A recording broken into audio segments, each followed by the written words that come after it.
창문 밖으로 저녁 햇살이 기웃거렸다. 72살의 나 박정심은 밥상을 치우고 접시를 포개어 얹었다. 설거지를 마치기도 전에 아들이 말했다. 엄마, 조명 켜. 오늘은 눈물 포인트가 중요해. 눈물 포인트. 요즘 저 아이 입에서 자주 듣는 말이었다. 화면 속에서만 효자인 내 아들 도윤은 카메라가 꺼지면 눈빛이 먼저 식었다. 오늘 제목은 엄마랑 마지막 드라이브야. 클릭 잘 나오게 썸네일은 내가 뽑을게. 마지막이 왜 마지막이냐? 그런 느낌이 먹힌다고. 그는 셔츠 소매를 걷고 삼각대 높이를 맞췄다. 집안 구석구석 붙은 메모지에는 그의 채널 이름이 적혀 있었다. 우리 엄마와 저녁. 알림, 구독, 좋아요. 내 얼굴 옆에 반짝이는 하트 스티커. 처음엔 장난이었다. 내 밥상을 영상으로 찍어 올리면 친척들이 보고 안부를 묻겠지. 나는 그렇게 믿었다. 그런데 사람들이 모여들었고 후원이 붙었다. 화면 속에서 나는 늘 고맙다, 고맙다를 말하는 사람으로 살았다. 고맙다는 말은 입에 붙으면 혀처럼 느껴진다. 없으면 말이 안 나오니까. 엄마, 한 번 더. 방금 그 대사는 감정이 덜했어. 그가 말할 때마다 나는 젓가락을 내려놓고 눈을 비볐다. 눈물샘을 자극하는 방법은 오래 살아보니 요령이 생긴다. 지난날 편지 상자, 남편의 사진, 오래전 이사 갈 때 잃어버린 커튼 무늬. 그런 걸 떠올리면 눈이 뜨거워졌다. 좋아요. 이번엔 됐어. 그의 입꼬리가 올라가면 내 심장은 내려갔다. 도윤은 회사라는 곳을 그만두고 이 일을 전업으로 삼았다. 구독자가 늘수록 내 생활은 줄었다. 협찬업체 직원이 와서 매트를 깔면 나는 거기 누워 허리가 안 아프다라고 말해야 했다. 영양제를 받아 삼키면 하루 만에 기운이 난다라고 웃어야 했다. 한 번은 요양보험 컨설팅이 좋다고 말했는데 방송을 끄는 순간 그가 작은 소리로 중얼거렸다. 바보 같은 소리 하지 마. 우리 타겟은 외롭고 지갑 열 준비된 분들인데. 외롭고 지갑. 그 단어들이 내 귓불을 스쳤다. 엄마, 다 다음 주에 협찬 2개 들어와. 스크립트는 내가 쓰고 엄마는 그냥 읽어. 나는 글을 모르는 줄 아니? 알아도 우리 건 내 대본대로 가야 돼. 그의 목소리에는 항상 바쁜 티가 났다. 바쁨은 때로 무례의 장갑이 된다. 장갑을 끼고 있으면 본인이 무엇을 만지는지도 모른다. 그날 밤 나는 작은 수첩을 꺼냈다. 밥값 장부라고 적혀있는 표지. 밥값 장부라고 했지만 사실은 내 마음의 증명서였다. 오늘도 찍었다. 오늘은 몇 시에 끝났다. 오늘은 몇 번 다시 울었다. 그리고 나는 또 하나의 종이를 꺼냈다. 아들이 들이민 출연동의서. 내 이름이 또박또박 적혀있고 하단엔 출연료 없음이라는 글자가 있었다. 도윤아, 이건 왜 없다고 썼니? 엄마가 주인공인데 돈을 받으면 사람들이 뭐라 하겠어. 진정성 떨어진다니까. 진정성은 종이에 있지 않았다. 진정성을 이야기할 때 그는 내 눈을 보지 않았다. 다음날 은행에 갔다. 대기표를 뽑아 앉아있자 창구 직원이 말했다. 어르신, 무슨 일로 오셨어요? 내 이름으로 들어오는 돈이 있는지 확인하려고. 그녀는 고개를 저었다. 없습니다. 대신 이 계좌로 나간 건 있네요. 유튜브 광고 수익 입금 계좌로. 내 이름은 없고 내 얼굴만 있었다. 집에 돌아오니 카메라가 켜져 있었다.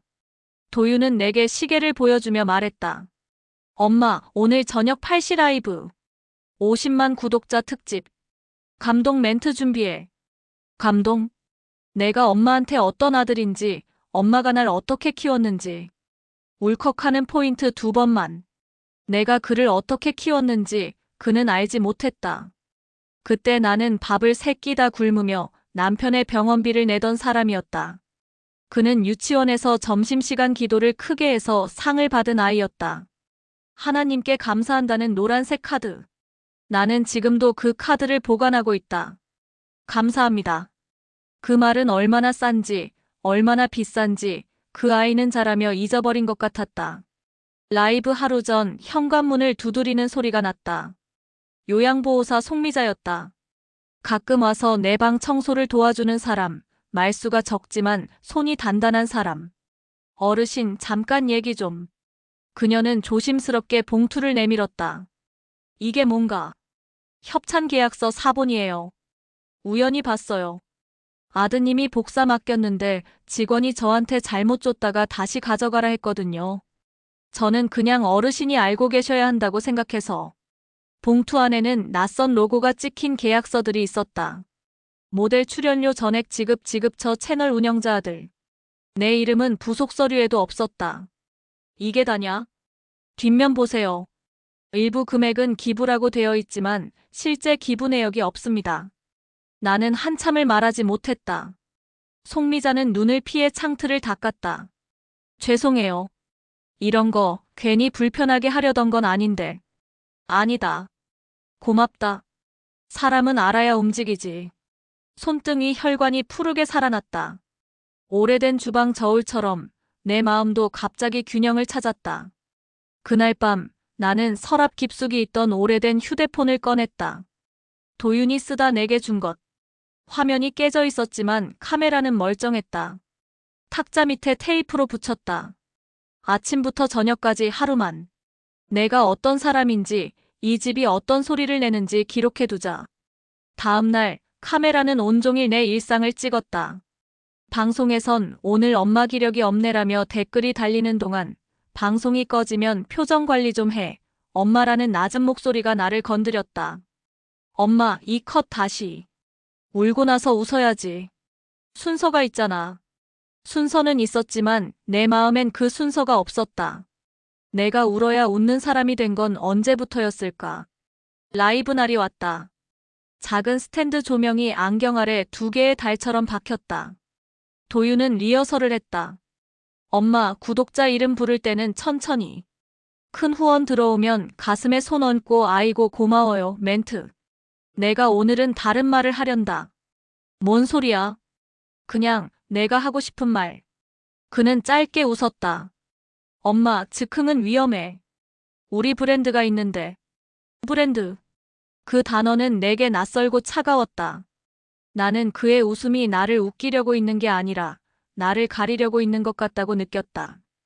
8시 숫자가 화면에 올라왔다. 안녕하세요. 도윤의 목소리가 밝았다. 나는 그의 옆에서 작은 미소를 지었다. 엄마 인사해. 어서 오시오. 채팅창에 하트가 쏟아졌다. 우리 엄마 너무 예뻐요. 아드님 진짜 효자. 화면 바깥의 공기가 서늘했다. 작은 선풍기가 돌아가는 소리, 냉장고 모터가 윙 하는 소리, 내 심장이 컸다 작아지는 소리. 오늘은 특별한 날이라 엄마가 여러분께 말을 좀 하신대요. 그가 넘겨준 마이크를 나는 꼭 쥐었다. 나는 박정심이요. 채팅이 잠깐 멈췄다. 내 이름을 아는 사람은 많지 않았다. 나는 카메라를 바라보지 않고 탁자 위 종이를 펼쳤다. 손글씨였다. 여기 내가 서명한 출연 동의서가 있소. 여기에는 출연료 없음이라 되어 있소. 대신 이 계약서에는 모델 출연료 전액 지급이라 되어 있네. 지급 대상은 내 아들이고 나는 없네. 도윤의 손이 허공에 멈췄다. 그가 화면을 껐는지 확인하려 리모컨을 더듬었다. 나는 탁자 및 작은 휴대폰을 떠올렸다. 오늘만은 혹시라도 꺼지면 그걸로 계속 방송이 나가게 설정해 두었다. 어린 손자들이 알려준 기능이었다. 할머니, 세컨폰으로도 방송할 수 있어요. 그래, 오늘만은 2개의 눈이 필요했다. 채팅이 흔들렸다. 무슨 말씀이신지 장난인가요? 스폰이 다 거짓이었나요? 도윤이 말했다. 엄마 그만해.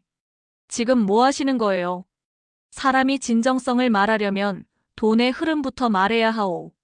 나는 은행에서 받은 내역을 꺼냈다. 내 이름으로 들어온 건 없었소. 대신 이 계좌로 나간 건 있었소. 협찬사에서 채널로, 채널에서 아들 개인 계좌로. 엄마. 그의 목소리가 높아졌다. 엄마가 뭘 안다고 이 서류들 다 맥락이 있어. 지금 왜 이 타이밍에? 오늘이 50만이라면서. 그러면 50만한테 말해야지. 나는 숨을 고르고 탁자 밑에 버튼을 눌렀다. 2번째 화면이 켜졌다는 알림이 손바닥의 떨림으로 전해졌다. 사람들아. 나는 드물게 복수의 호칭을 썼다. 내가 오늘 낮에 찍은 영상이 하나 있어. 화면에 작은 창이 켜졌다. 어제 내가 설거지를 하다가 컵을 떨어뜨리는 소리, 그 뒤에 들린 아들의 한숨. 엄마, 제발 제대로 좀 해. 컵보다 한숨이 더 크게 깨졌다. 이어서 들린 그의 목소리. 오늘은 울고 웃는 순서 지켜, 엄마. 숨소리가 커졌다. 믿기지 않는다는 문장이 채팅창에 여러 사람의 손글씨처럼 겹쳐졌다. 나는 마지막 봉투를 꺼냈다. 요양보호사 송미자가 건넸던 그 사본.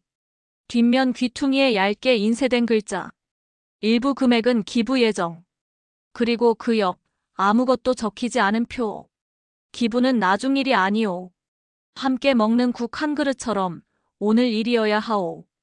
도윤의 얼굴에서 피가 빠졌다. 그는 마이크를 잡지 못했다. 손가락이 떨리며 책상을 2번 두드렸다. 엄마, 왜 이러는지 진짜 모르겠네. 내가 엄마를 위해서. 너는 날 이용했지. 말이 먼저 나왔다. 평생 삼킨 말이 혀 밑에서 굴러나왔다. 내가 고맙다는 말을 얼마나 했는지 아니? 그 말의 값을 내가 알면 좋겠다. 고맙다는 말은 받는 사람이 쓸 때 빛나는 거다. 주는 사람이 들으라고 만드는 말은 아니다. 채팅창이 둔탁해졌다. 후원 알림이 멈추고 대신 스폰서 계정들의 메시지가 올라왔다. 사실 확인을 위해 협찬 중단합니다. 계약 해지 검토. 도윤은 허리를 굽혔다. 엄마, 오늘만 넘어가자. 내일 얘기하자. 오늘을 넘기면 내일도 넘어갈 것 같아서. 나는 마이크를 내려놓았다. 가벼운 소리가 탁자 위를 쳤다. 그날 밤 방송은 여기저기 퍼졌다. 다음 날 아침 그의 협찬사 2곳에서 문서가 도착했다. 해지. 그 단어는 차갑지만 그 뒤에 붙은 문장은 따뜻했다. 어머님께 사과드립니다. 나는 그 편지들을 장롱 안에 넣었다. 미안하다는 말이 종이에 있을 때는 덜 아프다. 입에서 나오면 흔적이 남지 않아서. 며칠 뒤 도윤은 집을 나갔다. 더 이상 카메라 삼각대도 조명 달도 우리 집을 밝히지 않았다. 집안은 어두워졌지만 귀가 덜 시끄러워졌다. 송미자가 들렀다. 어르신 괜찮으세요? 사람이 조용하니까 음악이 들리네. 어떤 음악이요? 옛날 찬송가. 내가 애를 업고 부르던. 나는 웃었다. 송미자는 내 손을 잡았다. 이젠 어르신 이름으로 계좌 하나 만들래요? 왜? 기부하신다면서요. 오늘 일이어야 한다면서. 그녀는 수줍게 웃었다. 맞다. 오늘 하자. 우리는 은행에 가서 작은 계좌를 만들었다. 이름은 함께 저녁. 큰 돈은 아니었다. 그동안 방송에서 받은 선물 중 내가 받은 것처럼 느껴졌던 것들만 모았다. 그리고 매달 첫째 주에 도시락을 돌리기로 했다. 요양원 앞 긴 의자에 앉아 도시락을 건네면 손들이 내 손등을 토닥거렸다. 고맙다는 말이 조용히 떠다녔다. 이번에는 그 말이 공기 중에 오래 머물렀다. 누가 들으라고 만든 말이 아니어서. 어느 날 내 채널 아니 그 아이의 채널은 더 이상 조회수가 나오지 않았다. 사람들은 흩어졌다. 그중 몇몇은 내게 댓글을 남겼다. 어머님, 그동안 몰라서 죄송합니다. 저도 엄마에게 밥 지어드릴게요. 누가 나를 욕하는 글도 있었다. 가정사로 돈 버는 게 똑같다고. 그 말도 맞을지 몰랐다. 맞는 말과 틀린 말은 때로 같은 사람 입에서 나온다. 나는 그 댓글들 밑에 한 줄을 적었다. 밥을 드십시오. 혼자라도. 봄이 오자 송미자는 내게 말했다. 어르신, 작은 카메라 하나 사드릴까요? 못하려고. 도시락 만드는 법 찍어요. 조회수보다 기록이 남아야 하니까. 나는 고개를 끄덕였다. 카메라는 여전히 무서웠다. 하지만 이번엔 울고 웃는 순서가 내 마음에 있었다. 울고 싶으면 울고 웃고 싶으면 웃을 것. 누가 다시라고 말해도 나는 다시 하지 않을 것. 그날 저녁 나는 카메라 앞에 앉았다. 종이도 없고 조명도 없었다.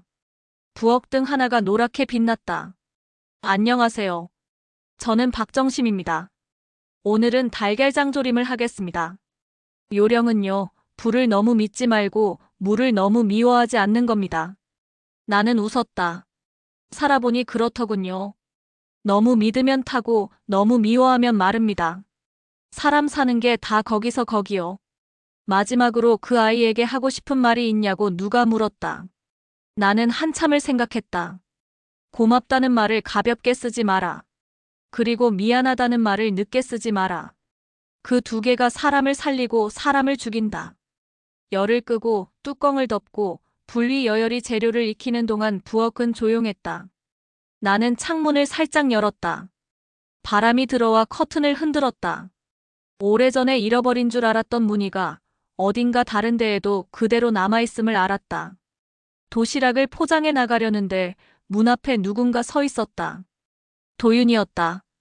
그는 한동안 말없이 서 있다가 아주 조용히 말했다. 엄마. 나는 그 애를 보며 대답했다. 들어오너라. 밥부터 먹자. 용서는 쉬운 말이 아니다. 그날 나는 용서를 말하지 않았다. 밥만 지었다.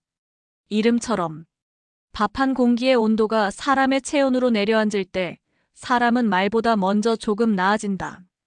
그해 여름 나는 도시락을 조금 더 많이 만들었다. 누군가는 연락을 끊었고 누군가는 다시 연락을 했다. 세상은 늘 그랬다. 중요한 건 한 가지뿐이었다. 누가 나를 찍고 있든 아니든 나는 오늘 밥을 했다. 그리고 그 밥을 나누었다. 무대가 사라져도 삶은 남았다. 박수 소리가 멎어도 식탁은 차려졌다. 카메라가 꺼져도 불은 약하게 남아있었다. 그 약한 불로 나는 다음 반찬을 만들 준비를 했다. 사람 사는 일은 참으로 오래 가야 하는 일이니까.